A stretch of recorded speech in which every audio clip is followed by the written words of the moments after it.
Hello guys, welcome back to our channel Suni world.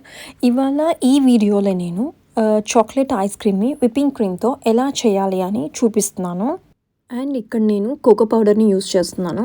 So totally ఈ ice cream అనేది నోట్లో వేసుకుంటే చాలా సాఫ్ట్గా అండ్ కరిగిపోయేలా ఉంటుంది.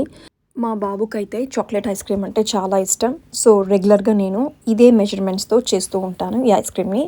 మీరందరూ కూడా తప్పకుండా ట్రై చేసి మీకు ఎలా వచ్చిందో నాకు కమెంట్ చేయండి. ముందుగా ఈ ఐస్ క్రీమ్ని చేయడానికి నేను విప్పింగ్ క్రీమ్ని తీసుకుంటున్నాను. ఇక్కడ నేను యూస్ చేస్తున్నది 500 ml of whipping cream. So నేను ఒక హాఫ్ అన్ అవర్ బిఫోరే ఈ విస్కర్ని అదేవిధంగా మనం చేసేటటువంటి బౌల్ని ఫ్రిడ్జ్లో ఒక హాఫ్ అన్ అవర్ ముందుగానే నేను పాపప్ చేస్తున్నాను. 60 grams ఆఫ్ కోకో పౌడర్ని యాడ్ చేస్తున్నాను. నేను యూస్ చేస్తున్న ప్రోడక్ట్ నెస్లే వారిది. సో విప్పింగ్ క్రీమ్తో ఐస్ క్రీమ్ అనేది చాలా టేస్టీగా ఉంటుంది. అందుకే నేను మోస్ట్లీ ఈ విప్పింగ్ క్రీమ్ని యూస్ చేస్తూ ఉంటాను. సో ఫస్ట్ మనం విప్పింగ్ క్రీమ్ని నేను ఇక్కడ 500 ml ఆఫ్ విప్పింగ్ క్రీమ్ని యూస్ చేస్తున్నాను. సో ఆ మొత్తం క్వాంటిటీని నేను ఈ బౌల్లోకి వేసుకొని అండ్ ఈ స్పీడ్ అనేది ఫస్ట్ ఆల్రెడీ ప్రీవియస్ వీడియోస్లో మీకు చెప్పాను, చాలా స్లోలో పెట్టుకోవాలి స్టార్టింగ్ 1 minute పాటు అని. సో అలా 1 minute పాటు చాలా లో స్పీడ్లో నేను బీట్ చేసుకుంటున్నాను. తరువాత స్పీడ్ అనేది హై చేసుకొని ఒక 4 minutes పాటు నేను బ్లెండ్ చేసుకుంటున్నాను. మనకి స్టిఫ్ పీక్స్ అనేది రావాలి. సో అది అన్నమాట పర్ఫెక్ట్ కన్సిస్టెన్సీ మన ఐస్ క్రీమ్కి. అలా నేను 5 minutes పాటు విప్ చేశాను. సో మీరు అబ్జర్వ్ చేయొచ్చు స్టిఫ్ పీక్స్ వస్తుందా లేదా అని. సో మనకి పర్ఫెక్ట్గా ఇప్పుడు స్టిఫ్ పీక్స్ అనేది ఫామ్ అయింది. సో ఇది పర్ఫెక్ట్ అన్నమాట మన కన్సిస్టెన్సీకి. ఇప్పుడు నేను 250 grams ఆఫ్ కండెన్స్డ్ మిల్క్ని యాడ్ చేస్తున్నాను ఈ విప్ క్రీమ్లో. అలా యాడ్ చేశాక సో ఈ బీటర్ని మళ్ళీ నేను చాలా స్లోలో పెట్టుకొని 1 minute పాటు బాగా మిక్స్ అయ్యేలాగా బ్లెండ్ చేస్తున్నాను. అలా నేను 1 minute పాటు బ్లెండ్ చేశాను.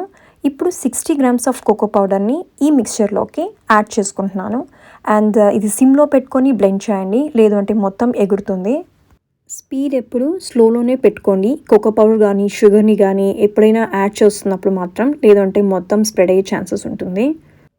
చాక్లెట్ ఐస్ క్రీమ్స్కి ఎప్పుడు డార్క్ కలర్లో ఉండేటువంటి కోకో పౌడర్ని యూస్ చేయండి. సో అప్పుడే మనకి ఐస్ క్రీమ్ అనేది కొంచెం డార్కర్గా కనపడుతుంది. ఇలా నేను 1 minute పాటు బ్లెండ్ చేశాను కోకో పౌడర్ యాడ్ చేసి. ఇప్పుడు కూడా చూడండి మనకి స్టిఫ్ పీక్స్ అనేది కనపడుతుంది. ఇప్పుడు నేను ఈ మొత్తం మిక్స్చర్ను ఒక 8 కంటైనర్ని తీసుకొని అందులో వేసుకొని అండ్ ఫ్రిడ్జ్లో ఒక ఓవర్ నైట్, అదర్వైజ్ మీరు ఒక 6 hours పెట్టుకున్నా సరిపోతుంది. ఇలా మొత్తం మిక్స్చర్ని యాడ్ చేశాక సో ఈవెన్గా ఒక స్పాచులాతో స్ప్రెడ్ చేసుకొని అండ్ దీనిపైన నేను క్లింగ్ ర్యాప్తో కవర్ చేసుకుంటున్నాను. అండ్ దీనిపైన బాక్స్ని కవర్ చేసి ఫ్రిడ్జ్లో పెట్టేస్తున్నాను. చెప్పాను కదా 6 hours అని. 6 hours అయింది. సో నేను ఫ్రిడ్జ్లో నుంచి బయట తీసాను.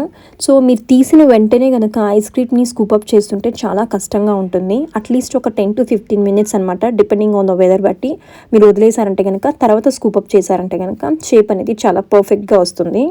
కోకో పౌడర్ని యాడ్ చేస్తున్నప్పుడు చాక్లెట్ ఐస్ క్రీమ్కి మనం ఎప్పుడు డార్క్ కలర్లో ఉండే కోకో పౌడర్స్ చూస్ చేసుకోవడం చాలా బెస్ట్ చాయిస్ అనమాట. సో దాన్ని మనం విప్పింగ్ క్రీమ్లో యాడ్ చేసినప్పుడు కలర్ అనేది యాజ్ యూజువల్ కొంచెము బ్రౌన్ కలర్ అనేది కలర్ చేంజ్ అవుతుంది. అదే డార్క్ కలర్ అయితే కనుక కొంచెం బెటర్గా అనిపిస్తుంది నార్మల్ కలర్ కంటే.